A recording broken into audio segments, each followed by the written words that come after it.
Миленагийн хот нь координатын системтэй адилхан торлог бүтцээр зурагджээ.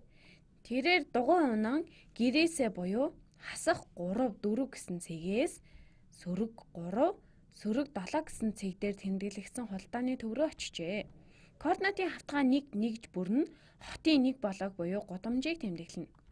2 цэгээ тэмдэглээд хоорондох зай буюу Миленагийн гэрээс худалдааны төв хүртэлх зайг олоорой.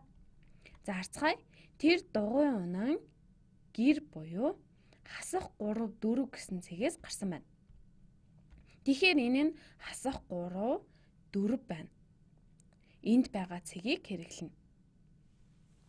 Тэгэхээр хасах 3 гэдэг нь x координат зүүн тал руугаа 3 нэгж буюу 1 2 3 хасах 3 нь энд байна. Харин y4 гэдэг нь y координат тэгэхээр үүнээс дэшээ 4 нэгж байна. Иймээс хасах 3 гэвэл зүүн тал руугаа 3 нэгж явна. Энэ нь хасах 3 y4 байна. y4 хасах 3 гэдэг нь энэ хэвтэй чиглэл харин энэ босоо чиглэлийг заана. Түүний гэр нь энд байна. Харин одоо худалдааны төв хаана байхыг тооцоолцгоё. Энэ цэг нь хасах 3 хасах 7 байна. Тэгэхээр хасах 3 гэдэг нь хэвтэй чиглэлд сөрөг 3 нэгж явна.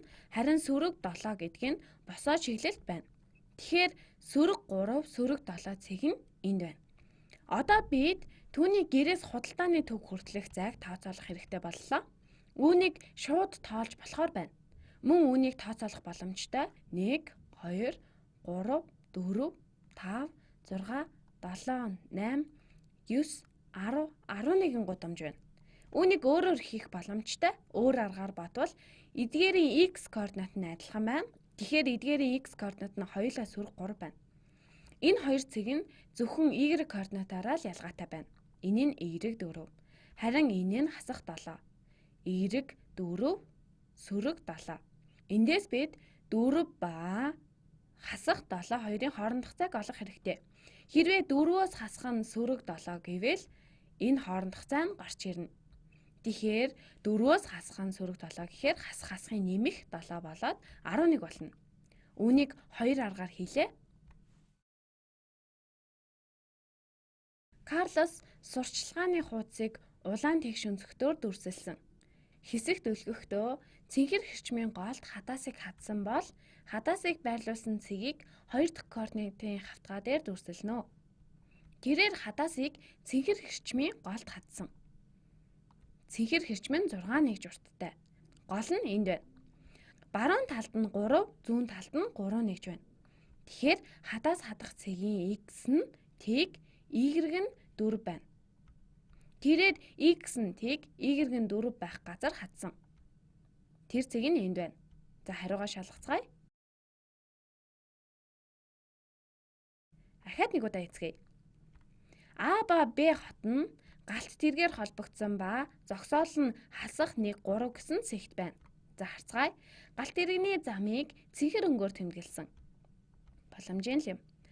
Галт тэргээр явхад зогсоолд ойр байх хот нь А хот уу Б хот уу? Энд хэрвээ ниссэн бол зай нь ямар байхыг асуусангүй. Харин аль хот нь галт тэргээр явхад буудалтай ойр байх вэ гэдгийг асуулаа. Тэгэхээр галт тэрэгний замыг дагцгаая. Эндээс А-гаас явсан галт тэрэгний зам нь 1 2 3 4 5 6 нь x тэнхлэгийн хувьд 1 2 3 4 5 5 нь y тэнхлэгийн хувьд. Тэгэхээр нийт 11 боллоо. Одоо B-гээс явбал 1 2 3 4 5 6 7 8 9 10 11 x тэнхлэгийн дагуу 11 1 2 3 4 5 6 босоо тэнхлэгийн хувьд 6 байна. Нийт тэгэхээр үүний хувьд нийт 17 боллоо. Эндээс А нь илүү ойр байна гэдгийг нь илэрхий боллоо. Одоо координатаар тооцоолъё. А-гийн координат нь хасах 7 нэмэх 8 хасах 7 нэмэх 8 гэдгийг бодвол хасах 7-оос хасах 1-ийг хүртэл x тэнхлэгийн дагуу 6 байна. Харин 8-аас 3 хүртэл 5 нэгж байна. Үүнийг тооцоолох шаардлагагүй координатаар бодоход хүртэл илэрхий байна. Өөр аргаар бодсон ч А хот нь ойр байхыг харцгаалаа.